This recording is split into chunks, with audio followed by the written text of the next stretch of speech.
News on the future of TNA wrestling. We preview the WWE's big NXT Takeover Toronto and Survivor Series this weekend, and Triple H sets the record straight on this episode of The Nightmare Room.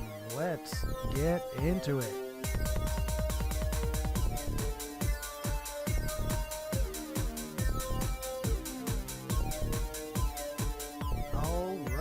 Thank you for tuning in to the channel, everybody. This is the Nightmare Room exclusively right here on the Sledgehammer Sports Network YouTube channel. I'm your host, Nick Nightmare. Hit that thumbs up, please, and subscribe if you have not done so already. Get involved in the conversation by leaving a comment below or tweet me at Nick Nightmare on Twitter. Let's kick it off today with a little Lucha Underground, something a little different, something I don't talk about too much. And I think that's going to change because, holy shit, this show is incredible. They get it.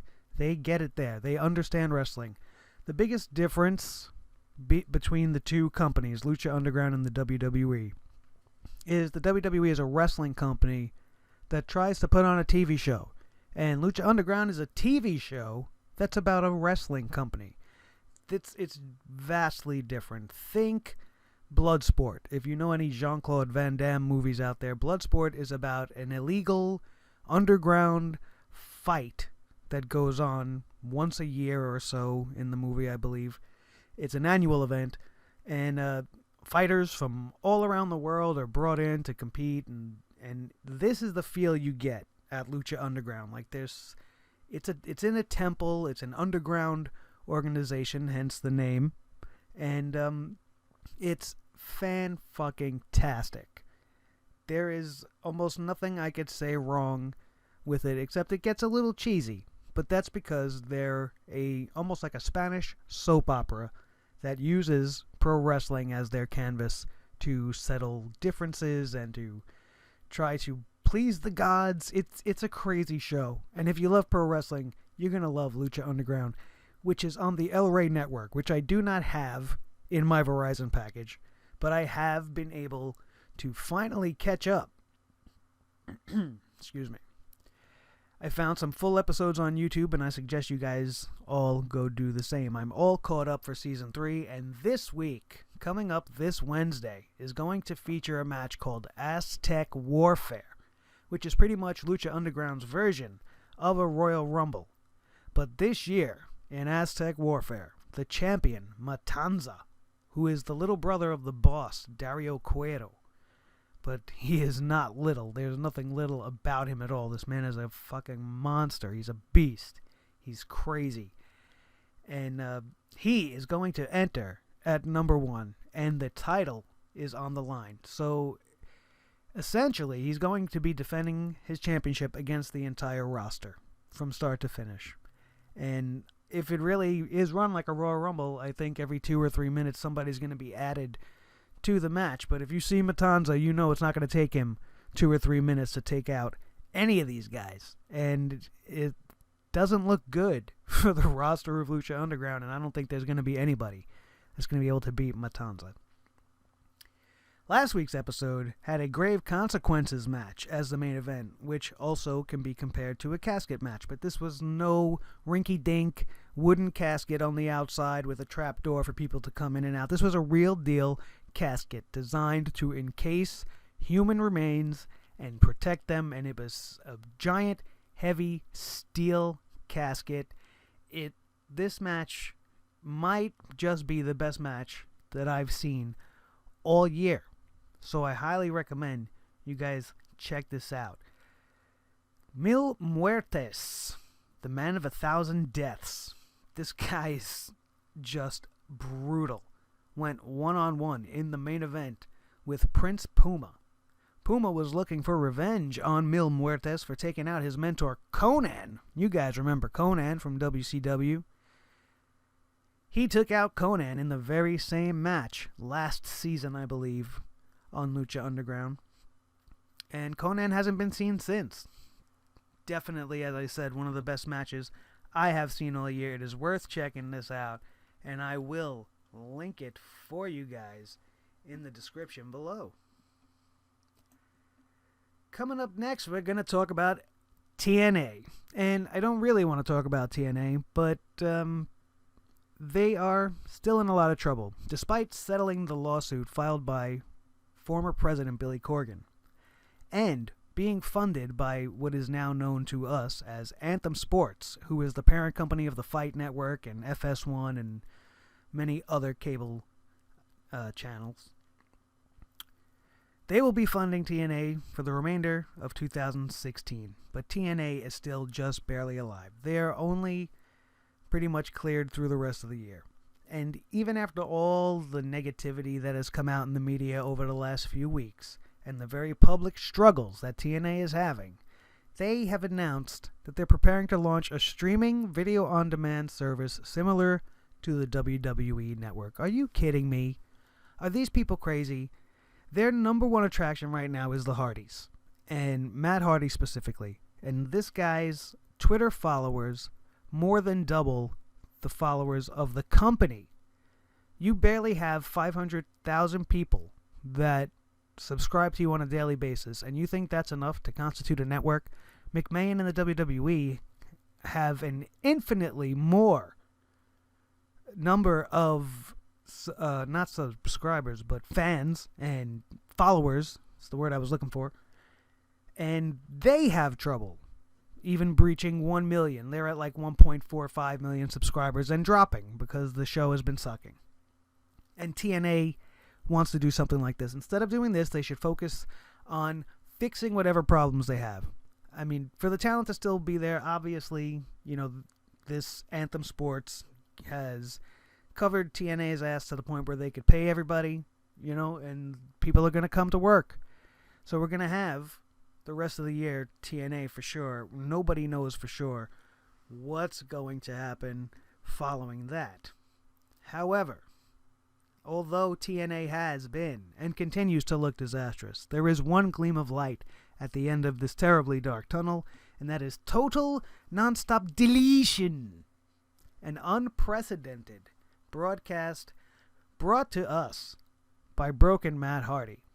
Broken Matt Hardy brings the entire episode of Impact to us from the Hardy compound.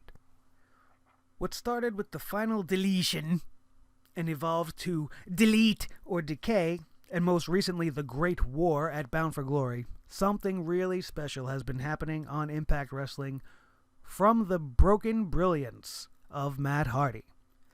On December 15th, 2016, from the Hardy compound in Cameron, North Carolina, the world will see total Nonstop Deletion. This unbelievable night will continue to advance the presentation of not just Impact on Pop, but professional wrestling as a whole, taking the sport and genre to new levels. This is what they are claiming this episode of Impact to be. If you thought the past ventures at the Hardy compound and House Hardy were cataclysmic, you will not want to miss total Nonstop Deletion. So they're billing this as something that's going to be unlike anything we've ever seen.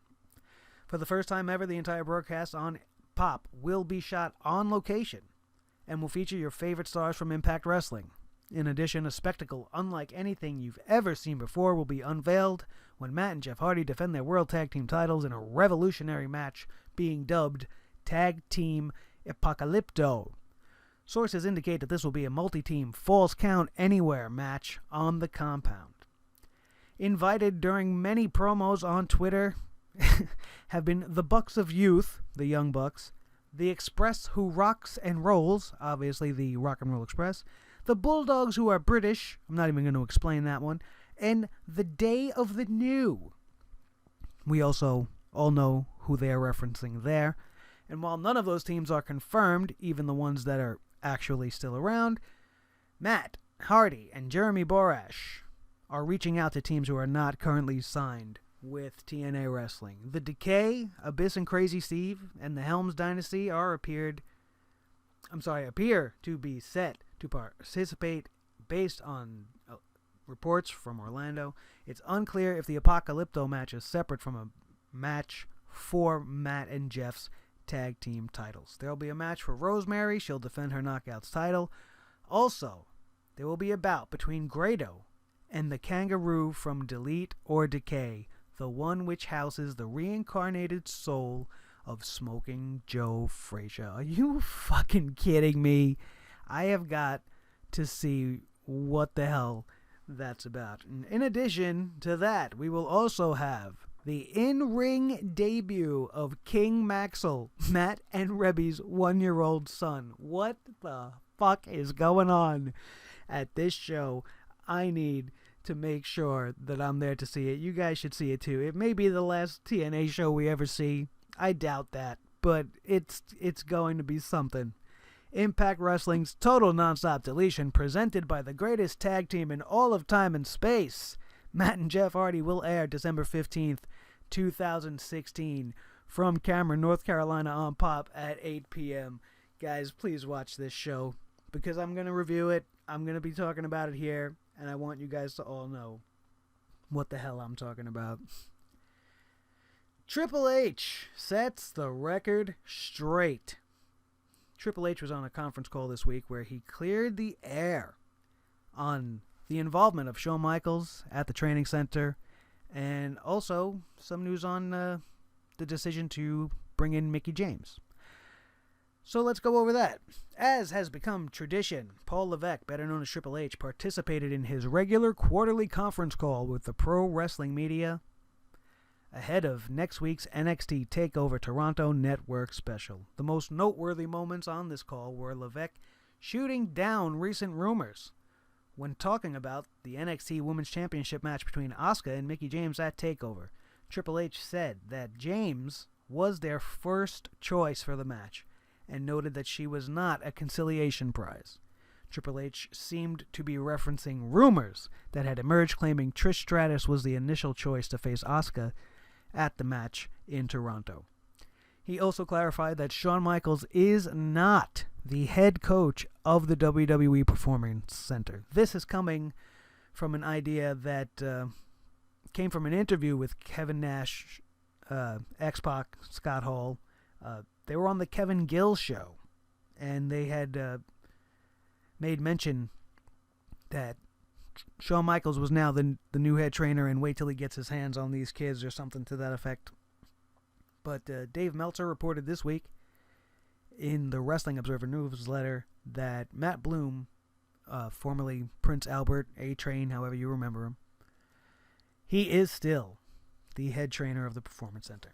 While making this clarification, Triple H said that Bloom is doing a fantastic job in his role, and said that Michael's involvement at the Performance Center is still to be determined. Triple H also said that he thought Michaels would be most helpful in polishing talent that are almost ready for the main roster. Addressing a recent survey that mentioned the possibility of NXT going live, Triple H says that they're open to the idea if there's a big enough demand for it, but said that there are no current plans in motion. He also mentioned that the upcoming 205 Live WWE Network series, which I am greatly anticipating, saying that the Cruiserweight performers and style would help differentiate the show from the other WWE programming. Duh! That's what we thought we were getting in the Cruiserweight division, but you crapped on that one. He also said that he sometimes finds it hard to keep up with all the content they have, but the beauty of the WWE Network is that you can watch it whenever you want.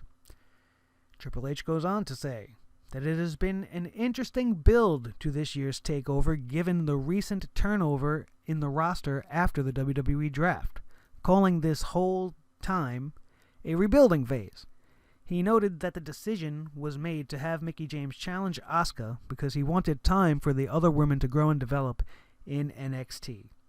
At the conclusion of the call, Triple H said that he is most proud of creating talent and elevating them to the main roster while still maintaining the same level of content in NXT.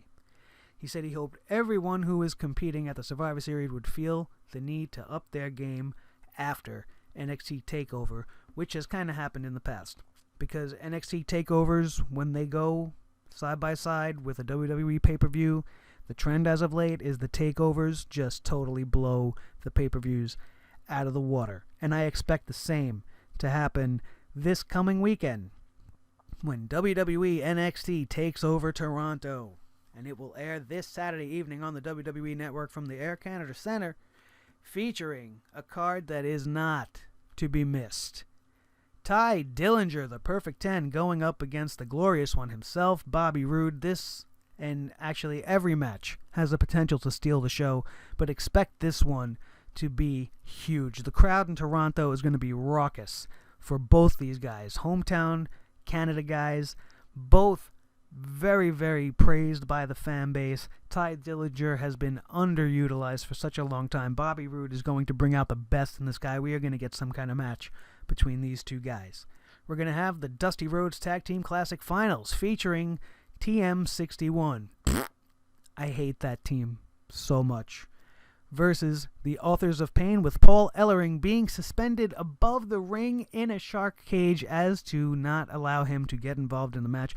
When was the last time we seen a manager elevated above the cage? I love it. It's great. And Ellering's been there before. He's going to know how to sell that cage and sell the fear and sell and be really, really charismatic and probably serve as a distraction even though he is high up above the ring.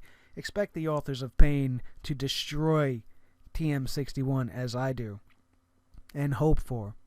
And they will be your winners of the Dusty Rhodes Tag Team Classic. That's my decision. I'm sorry. That's what I would do. TM61 winning this thing would just be unbelievable, and I don't want to see it happen, despite my feelings against them. Nobody's been able to beat the Authors of Pain. They're a dominant team. It's going to be something to see. We also have the Tag Team Championships on the line. NXT Tag Team Champions, The Revival, going up against DIY. I hate that name, by the way.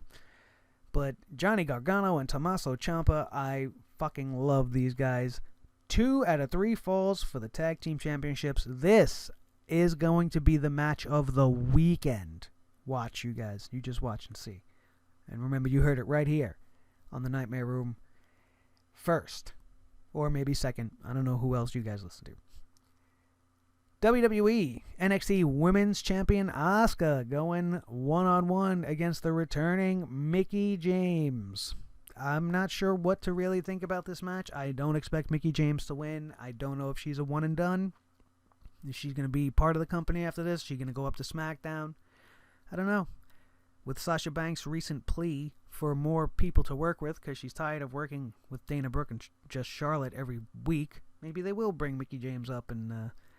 But I wouldn't want to see her on Raw. I'd rather her go to SmackDown because she deserves to be used properly.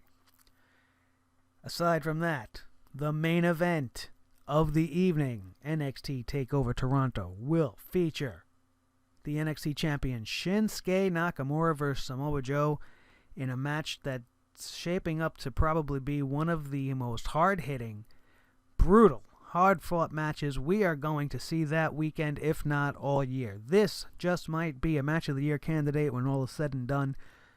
Shinsuke Nakamura versus Samoa Joe for the NXT title. It's going to be happening. It's going to be something special. I'm going to be there. You should be there too. Saturday night. This Saturday night, just 5 days away. I'm excited. I cannot wait for this. Which is going to lead us into Sunday. And I'm going to try not to sound so blah, because Survivor Series, I'm grateful that I'm getting Survivor Series matches. And I'm going to give them props for that. They didn't stack this card with title matches and one Survivor Series match. I was just hoping for more meaning behind them. I mean, they didn't really give us much to want to cheer for. Who the hell wants to cheer for Raw right now anyway? I don't understand why they didn't use this opportunity to further more storylines between the brands, or, to start building a road to WrestleMania, which may be what they're looking to do. I mean, we're going to have to see what they do with the 900th episode this week. It's going to be the last stop before Survivor Series and the go-home show for SmackDown. We'll see. Maybe there'll be some kind of announcement that'll get me a little more hyped. Something they probably should have told us a few weeks ago. But at the end of the day, all these matches and everything that's going down, it's just going to be, hopefully a pretty decent Survivor Series. WWE Cruiserweight Champion, the Brian Kendrick, versus Kalisto. If Kalisto wins SmackDown Live, gets the entire Cruiserweight division. All signs say that is what is going to happen with the upcoming 205 live show being part of the Smackdown tour. Everybody is expecting Kalisto to wrestle away the Cruiserweight Championship from Raw. All the Cruiserweights essentially then will go to SmackDown, where they will hopefully be used in a proper, much better light.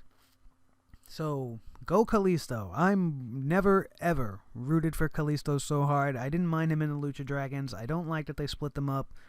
But I am happy that he's going to get this opportunity. And if he wins the Cruiserweight title, I think it's going to do a lot of good for the belt, for the brand, for everything, especially since they're going to end up shifting over to the blue side.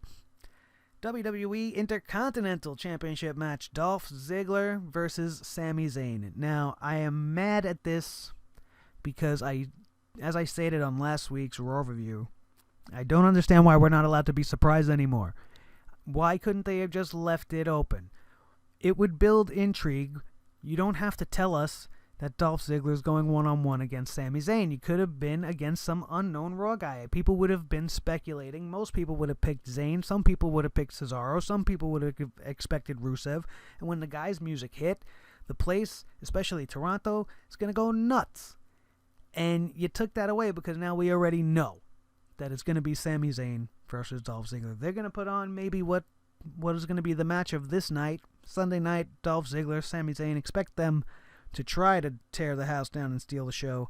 Should be a good match. I don't know what's going to happen. I don't understand why they would want the Intercontinental title to go to Raw. If Sami Zayn wins this match, what he should do is stick it to Raw. He should be on Raw Monday night with the Intercontinental title and tell Stephanie and Mick Foley, you know what? I decided to stay there. This belt belongs over there. I belong over there. You don't respect me. Twist it. Do a little something like that. Make everybody think that the worst has happened for the Intercontinental title and it's going to be brought on a show with already too many titles and no mid-card. So, hopefully that's what happens. Or Dolph Ziggler's just going to end up winning and Sami Zayn will continue to remain in oblivion. Then we have our, again, 4 main events. We have the tag team 10-on-10 traditional Survivor Series match. The New Day, Luke Gallows, Carl Anderson, Sheamus and Cesaro, Enzo and Cass, and the Shining Stars. Really? I don't know why. I would have much rather have had Goldust and R-Truth. Not that they're that much better, but with the Shining Stars, really? What are they going to do? Stand there and hand pamphlets out to the fans, trying to sell people timeshares? I don't want to see them. They're just not doing it for me. My biggest hope for them was that Carlito was going to come back and that the 3 of them would have formed a faction and could have been a lot more interesting. But that obviously is not the case. But we have That's Team Raw going up against Slater and Rhino, the Hype Bros, American Alpha, the Usos, and Breezango. Which, again, what the fuck are they doing? Now, this is SmackDown making mistakes, and I don't understand where this is coming from. Why are they a face team? Like, they're being booked as good guys. I don't understand it. It just doesn't make sense. Breezango has been gone for months, and they come back, they win one match, they're playing out to the crowd, they're fashion police now. I love the angle, but they're using it to get them over in a face way instead of as a heel. And it just, I hope the transition becomes more on the heel side, because it just comes off as goofy when they're trying to be good and to the fans, and it should be coming off as arrogant and cocky, because that's where they were going with it. And now they're just becoming like 2 Derek Zoolanders, and I don't know how much leg room that's going to have there. But this match, I don't even care who wins this match. There's no meaning behind it. There's no reason for either of them. Bragging rights, really? Who cares? Who has the better tag division? Neither of you do. You both have a shit tag division. And if you had to really compare the two, SmackDown's got the better teams. Raw has more talent, but the teams are better on SmackDown. And all Raw's team is a bunch of people bickering And I don't understand how they're going to coincide and how they're going to play out all these stories. It's just maybe a little too much going on, all for one match. But we'll see what happens. Team Raw versus Team SmackDown Live 5-on-5 traditional Survivor Series women's elimination match, which almost suffers from the same criticisms that I have of the tag match. There is no women's division. There's just there's 5 girls or 6 girls on both shows. The women's should all be on the same show. That would solve all their issue. If the women's division was exclusive to Raw, like the Cruiserweight division, and you had all 12 of these girls, wrestling each other, round robin, however style you want to do it, it would have been much more interesting. But this is what we have, and now we have this historic 5-on-5 brand warfare match between the ladies. Team Raw: Sasha Banks, Charlotte, Bayley, Nia Jax, and Alicia Fox. Every single team has somebody that you just want to go, really? Why? Versus Nikki Bella, Becky Lynch, Alexa Bliss, Carmella, and Naomi. Now there, contrary to what I just said, there's one team that I don't really have any exceptions on. Most people probably would say why to Carmella, but she's got the heat right now, and she's rising fast, so people got to get used to her being around.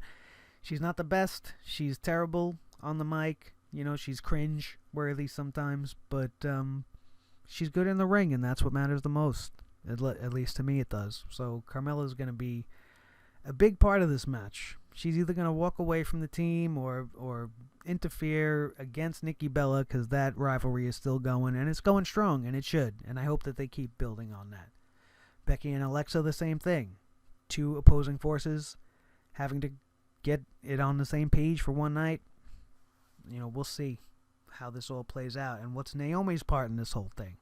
Is the crazy cat lady Natalya going to be at ringside? Are we going to have Dana Botch, Miss Piggy? We're going to have Miss Piggy versus Catwoman on the outside. It's lovely. Who knows what that's going to be? But again, we'll just have to wait and see. Sunday, only 6 days away.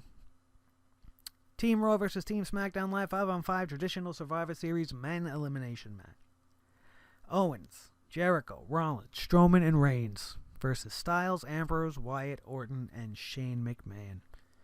I was much more into this match when Baron Corbin was the 5th member of Team SmackDown, but who knows? I don't know where this is going. Again, I don't really care. There's no reason for these teams to beat each other. They're not defending anything. They're not trying to gain an advantage at WrestleMania. They're not trying to gain the number 30 spot in the Royal Rumble for their superstar. Like, there's a million things they could have done to make all 3 of these matches much more interesting. And it's just not appealing to me. But it is the Survivor Series, which is one of my favorite pay-per-views of the year. I'm getting 3 Survivor Series matches, so I'm going to call it happy as that.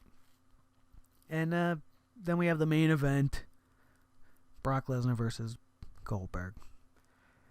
This is either going to be a crap fest or the surprise match of the evening. It might steal the show. It might make everybody go home sitting on their hands and crying and wishing that they never seen these two in the ring again, because if it doesn't at least live up to twice as good as their first match, it's going to be a failure. And I don't want these guys to fail. I'm not trying to be negative, but as I say, they just force my hand sometimes. As that is our main event for the Survivor Series. Brock Lesnar, Bill Goldberg, Fantasy Warfare comes alive. Stop it. So, there you go. There's our preview and our predictions. There's all our news for this weekend. Thank you for tuning in to the Nightmare Room once again on the Sledgehammer Sports Network. I am Nick Nightmare. Don't forget to hit that like button if you have not already. Follow me on Twitter at Nick Nightmare. Leave a comment below. Let me know what you guys think is going to happen this weekend. Let me know what you think about the news that I brought to you. Maybe you can tell me some news that you know that maybe I don't know. Get involved in the conversation. Let's do this thing together as a team, because maybe we could be better than both Team Raw and Team SmackDown. Who knows? I'm Nick Nightmare. Thank you for tuning in. For my boy Blue, the Snowball microphone, I want you guys, as always, to have a good one. Come back and check us out later this week.